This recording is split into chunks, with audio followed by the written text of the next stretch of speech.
Altcoins. Shouldn't we be having an altcoin season about now? With Bitcoin back above all-time highs, shouldn't my altcoins be pumping like crazy? Well, we're incredibly close to that happening, but you see, behind the scenes there's a game being played. And in this video I'm going to tell you that this game involves pumping certain altcoins at the most opportune moment, which will be in the next few days, to bring retail investors flooding back into the space. And I've identified which those altcoins are, and I'm going to tell you about them in this video. I'm also going to talk about this chart pattern, because if you understand what this chart pattern is showing you, it's going to give you the opportunity to make winning trade after winning trade over the course of this bull market ahead and make some serious gains on your crypto portfolio.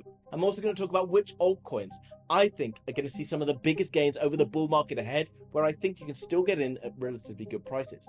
If that sounds good, hit the like button. Let's get into today's video. Now guys, if you're subscribed to the House of Crypto, then today's moves for Bitcoin won't have come as any surprise to you, because Bitcoin is just following the global M2 money supply. We didn't need to see rate cuts. The tariffs didn't really matter. Ultimately, M2 goes up, Bitcoin goes up. And as you can see, over the next couple of months, the M2 will continue to rise. And most importantly, we're going to see Bitcoin going straight up almost until around the 30th of May, before maybe having a quiet week or two. But I know you don't really care about that because you're holding altcoins. And that's why, despite the fact that Bitcoin is now above all-time highs, the Fear and Greed Index right now only sits at 72, showing that people aren't really that fussed about what's happening in the markets. But here's where the game gets interesting. You see, the fact that you're not fussed and not interested in the markets right now indicates that we haven't seen enough of a pump from the altcoins.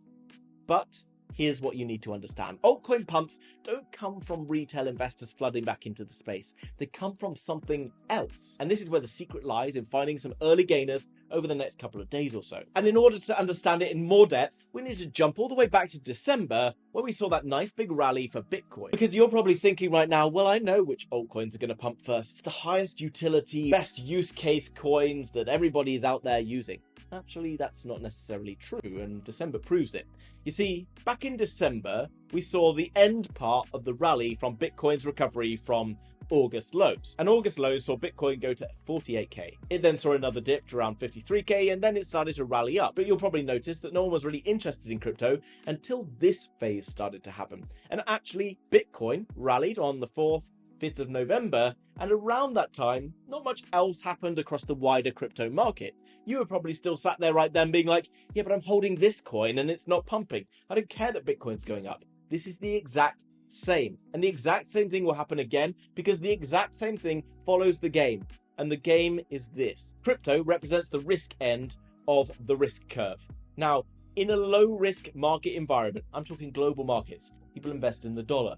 People invest in global yields and bonds and real estate and all that stuff. And then they start to go down the line. I mean, real estate's down the line. Then they get into the stock market. They get into the NASDAQ. They then start to get into Bitcoin. Maybe, just maybe. Maybe then go down the line into other coins, the altcoins, down into the smaller caps. And as the risk curve opens up, people get more and more crazy. They start to make bigger and bigger bets.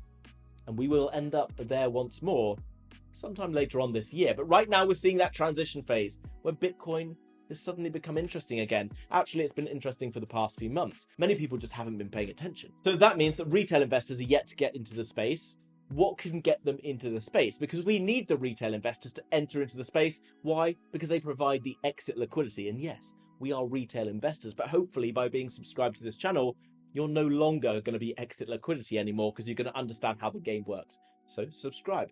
Notification bell turned on, and then we can start to figure this out together. You see, Bitcoin started to rally, and within the next couple of days, retail was required to be brought back into the market to get things moving again. How do you get retail back into the market? You pump certain coins, and let me show you proof of this. Okay, around when Bitcoin started to pump, a couple of days later, we started to see what? We saw Cardano going up massively. Now, I know people down below will be like, oh, Cardano is a high utility coin. It's backed by Charles Hodgkinson. He's one of the OGs and all that other good stuff. And yeah, tell me what you want about this coin. But guess what? Retail investors didn't flood back in after Bitcoin hit all-time highs and pump billions of dollars into this coin to push it up to these highs. Retail investors inevitably are responsible for this, okay? Usually, maybe if you were to be pushy, maybe this. But ultimately, this comes from who? It doesn't come from retail. It comes from VCs. It comes from banks. It comes from institutions. Smart money pumps money into the market to get it going. And then that's when retail starts to ape in. Cardano was used for this back in December. It doesn't mean that Cardano can't go up. It doesn't mean that Cardano is a bad coin. XRP, another one, pumped like crazy after Bitcoin got going. This is literally hundreds of billions of dollars. And it's not just Cardano and XRP, because you're like, yeah, but those are the ISO 20022 coins and all that good stuff. Fine, that might be why you want to reason with yourself and why it happened. But really, guys, everything did it. Chainlink, another coin that pumped very hard from around that day. But not just these, meme coins did it too. So why did meme coins and these high utility coins and whatever else pump on that same day while many coins out there did nothing? Well, because all of these coins are older coins. Everybody out there knows XRP, Cardano, okay? Everyone out there knows Ethereum. Everybody out there's heard of Bonk and Pepe and whatever else. These coins were used to lure retail back in. And all of these coins not only have long-lasting reputations that people know of, but they are also on all of the major exchanges. The Coinbases, the Binances, the Robinhoods, whatever. Okay, they're easily accessed for retail investors. And that's why they are used to pump the markets first, because you're not going to get a notification and care that Bitcoin's up, but you might care that your XRP bag's up today. You might care that your Cardano bag's up today. And when you come back to the market, you're like, okay, what else is out there? Because you start to make your gains on Bonk and you become more and more keen to see some risks. And you can see Bonk starts going down from around the 20th of November, which is weird because smaller cap coins don't even start really going up until like December time. So you can see that a lot of these coins are used to bring retail into the market. Once retail's in the market, it washes around between narratives, it jumps into small caps, it jumps into mid caps, etc. Okay? There's other things that drive the market. But in the early days, the game is going to be, you're going to see these large caps pumping. Now, does that mean that you need to go and ape into these large caps right now? Not necessarily. I know lots of people are holding them, but if you're not holding them, you don't need to panic, okay? Because they will push up, but a lot of them are already pretty large cap. And in the short space of time, they might rally, but they're not going to be seeing massive gains like you might do in some of the smaller mid cap coins if you're already holding them at lows. If you're holding down at lows right now, you're probably in a better position than kind of trying to get in late to some of these coins that have already started some of their runs. Okay, so before we dive in specifically into which altcoins I think are probably the biggest, most undervalued bets out there right now, let's just quickly understand the key chart pattern, because I know many of you will want to jump across to Cardano and XRP or whatever and dive in. And if you want to, that's absolutely fine, but make sure you consider that they will all follow a very easy to follow chart pattern. And I'm going to use one of the most well-known coins to demonstrate this, Dogecoin.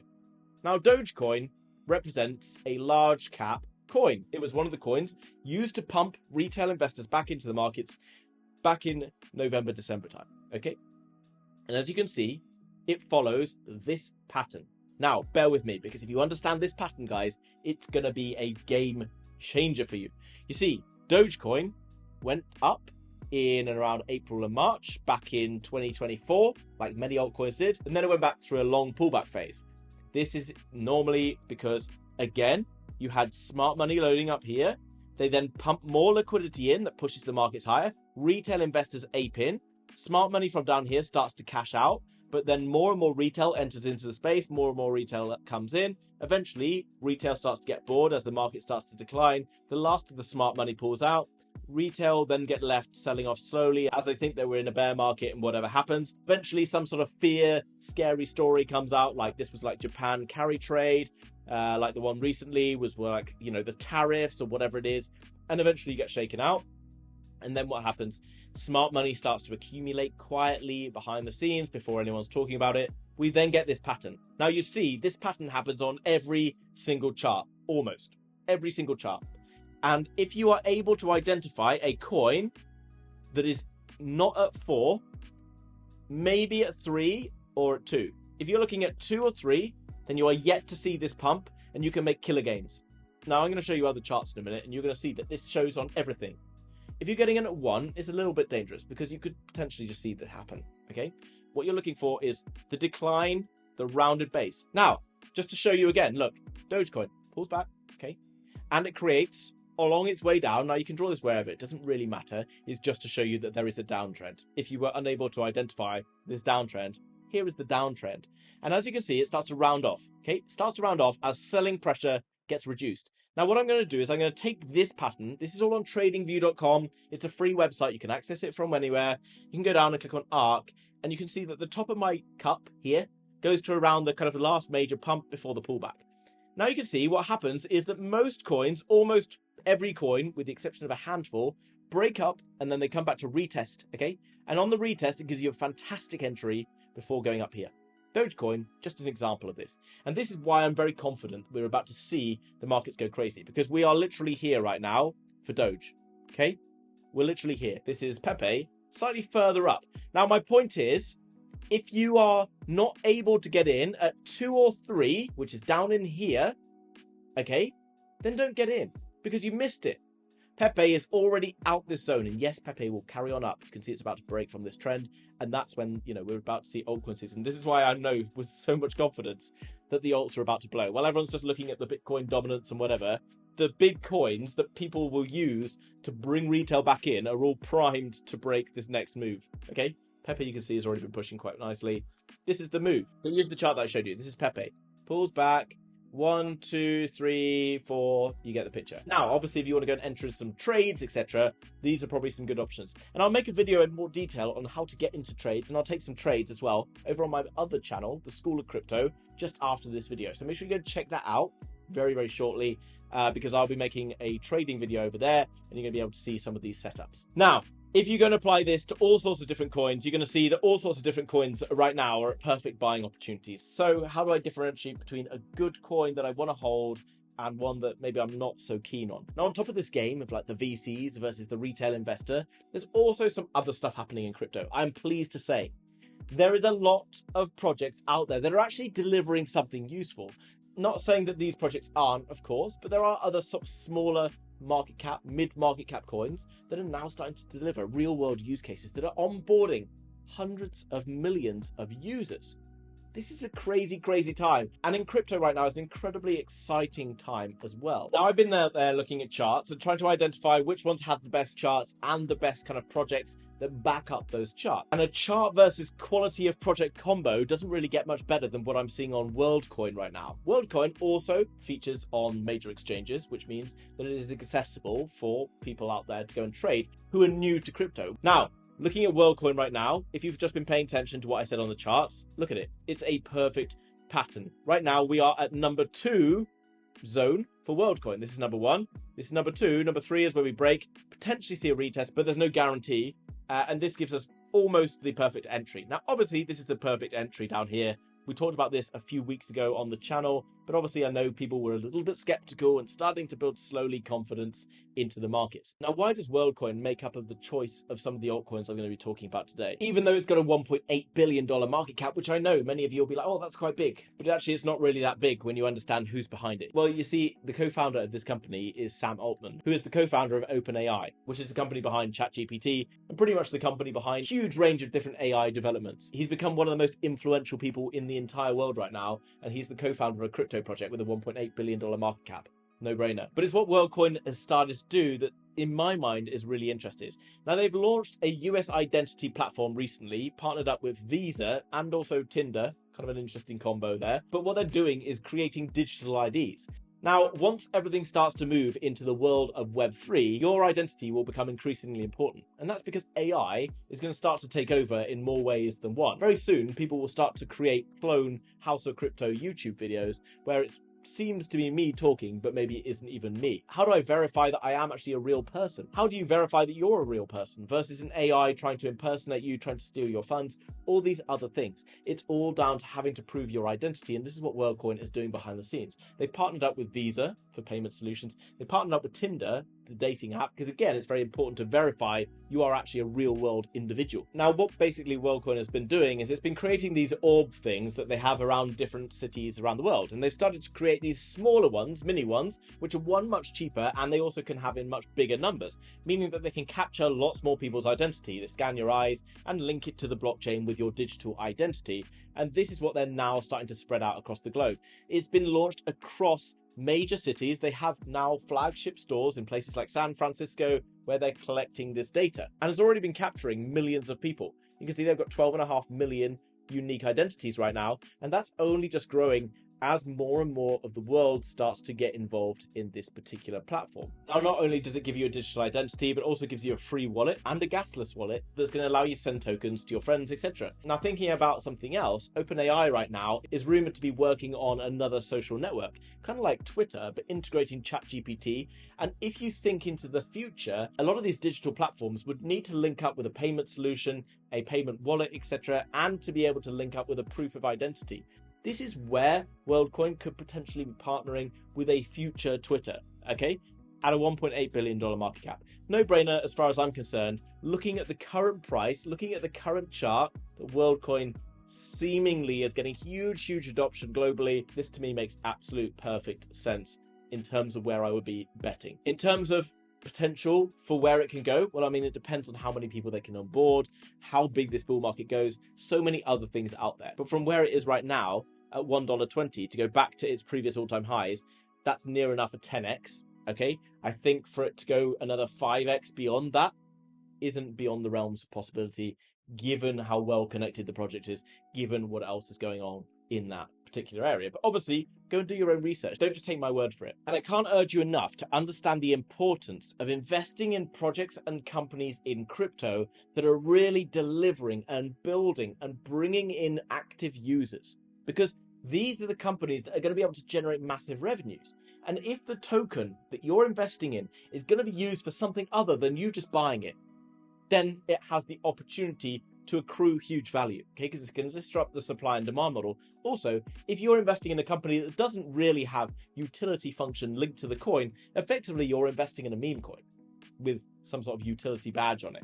Now, this goes across gaming. Now, not only does this go across things like AI, and kind of social networks, but it also goes across gaming. Just as an example, this is My Lovely Planet, okay? Just about to have a huge announcement, possibly might have happened today by the time this video goes live, but it's a pretty major one happening. Now, My Lovely Planet is a game, kind of like Candy Crush. In fact, the Candy Crush developers created My Lovely Planet. But unlike Candy Crush, that makes over $1 billion every single year, when you buy tokens to improve your gameplay experience, you're actually buying the token that you can invest in as an investor. This is really important because if lots of people start to do that to play the game, not only will it go up because people are buying it because of the bull market, but they're also going to be buying it for the game. They have already 25,000 active users. It's downloadable on Google Play and App Store. You can go play this game for yourself and realize it's actually a bit of a banger. They've been planting trees in real life, which allows them to bring in new users with marketing very cheaply. Something like 12 cents per customer acquisition in terms of marketing to bring in a new player. I know they're in the middle of trying to do more raises and things like that, which they will use to advertise and bring in more game players. This isn't just trying to get you to invest in the token, it's trying to go out there to get people to play the game. And this makes it really exciting as far as I'm concerned. Now, if we look at the My Lovely Planet chart, you can see that it's already quite high up. If we have like 1, 2, 3, 4 being kind of like the breakout, I would say that we're like 3.2 right now. So it is a little bit higher. And if you've been paying attention over the last few months, you would be getting in down here, but it's a much lower market cap coin than many others. I still think this has the potential to do 10, 15, maybe even a 20x from here if things go bananas. We haven't yet seen gaming kick off in a big way. Very excited to see that happen. I talked about Grass the other day. It has over 3 million users sharing extra bandwidth on their internet, which they do through downloading a Chrome extension. This allows Grass to then scrape data around the world, and that data is incredibly valuable. It uses the data and goes and sells it to data marketplaces. Guess what? They can generate massive revenues, and it's something that my own project, Perceptron, is going to be doing very soon with over 700,000 nodes. So if you want to learn more about Perceptron, make sure you go and give us a follow over on Twitter, because that project, which is my own project, will be launching very soon. And I will cover that in more detail in future videos if you're interested in getting involved and want to know exactly when to buy in, how to get in behind any sales that are happening, etc., and how to set up a node and start earning rewards as well. Now, Grass, again, we talked about this the other day when we were down in the zone. It's broken out already, now starting to run up towards here, okay? This is slightly interesting because it didn't have a major pullback like many others, which means its kind of rounded base is around here, meaning that it is still in the kind of 2 zone, this being 1, this being 3, 4 being somewhere up here, okay? All-time highs, 4 for Grass. It would be quite exciting to see. I believe with the data market demands as they are right now, projected to be in the tens of billions, projected to be in the hundreds of billions by 2030 and beyond, Grass, reasonable chance of doing 10, 15x from here. Now, another project that I keep banging on about, and these projects are already starting to show strength, Aether, powerful GPU compute solutions on demand. Now, AI is a buzzword. Everyone loves talking about AI, but what does AI really need? It needs data. Thanks very much, Grass. Okay, it needs the data. It needs to be able to see who's the difference between being a real person and not a real person. Thanks very much, WorldCoin, for that. Okay, that's what that's about. It also needs to be able to access compute power. It's a really demanding protocols. Keep banging on about Aether. Again, just using this as an example.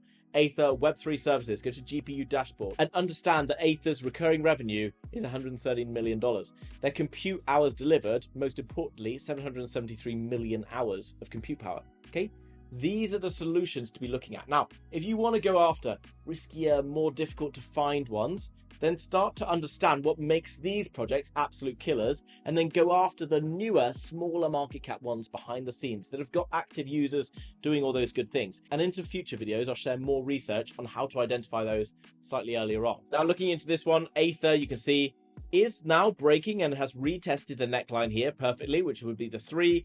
It's probably about 3.1 in terms of the entry. If you don't know what I mean by 3.1, 1 being here, 2 being here, 4 being kind of the major breakout, which usually follows here. Sometimes it messes around here for a day or two. Doesn't mean that it can't validate, okay? But this is basically where we're at. Identified coins, good utility, somewhere in and around this zone. I don't see why Aether can't do a 10x beyond from here, okay? Things looking really, really good. And this is a coin that's going to be around for bull markets to come because they're generating huge gains. Now, in the next video, or maybe over the next couple of videos, I'm going to start to look into the really degen, small cap kind of stuff that is really still sitting quietly down here, that is yet to get going, that is really going to see some of the biggest gains going forward. I'm going to show you exactly how to identify those coins as time moves on. I appreciate I've kind of talked to you about certain coins that are of interest to me here, but these are coins we've been talking about for weeks on the channel down at these lows. Okay, so if you're a little late getting into the game, it's unfortunate, but I've obviously identified ones that still give us reasonable upside. Now, if you want to find out exactly how to find this small cap degen stuff, make sure you're subscribed, notification bell turned on. And if you want to know more about all of these different altcoins that we're getting into and how to find the very best entries and see behind the scenes of how to find these coins, then make sure you join the Moon House, link down below in the description. Here you can see various different altcoin alerts have been shared over the past few weeks. The majority of these altcoins have been pumping like crazy recently, and if you got into some of these, you could have been making hundreds, if not thousands of dollars. Every single day, the most important news is taken and distilled down to the crucial news that you need to know about and shared in the news function. You can ask questions if you need about your portfolio or anything else, and myself or the 2 other experts that work in there full time can share their answers with you and let you know exactly how to find the answers that you're looking for. And each and every week, you can join the live Zoom call. We had one this morning where we uncovered a couple of crypto gems in that. So if you want to be able to get involved, cut out all the noise and difficulty of being in these crypto markets and completely simplify everything for yourselves and be able to understand exactly how everything is working, then make sure you join down below in the description. Because very soon, I think we'll close the doors on that. I don't want to keep it open for too long because obviously it's going to get too busy and it will lose its special element of being like the VIP group of the House of Crypto. Now, guys, if you got this far through the video, I hope you enjoyed it. Please do me a favor, hit the like button. If you're new to the channel, make sure you're subscribed, notification bell turned on. Tomorrow, I believe I'll do maybe a portfolio video and talk about stuff in more detail. Thanks very much for watching. Have a great week. See you soon. Bye-bye.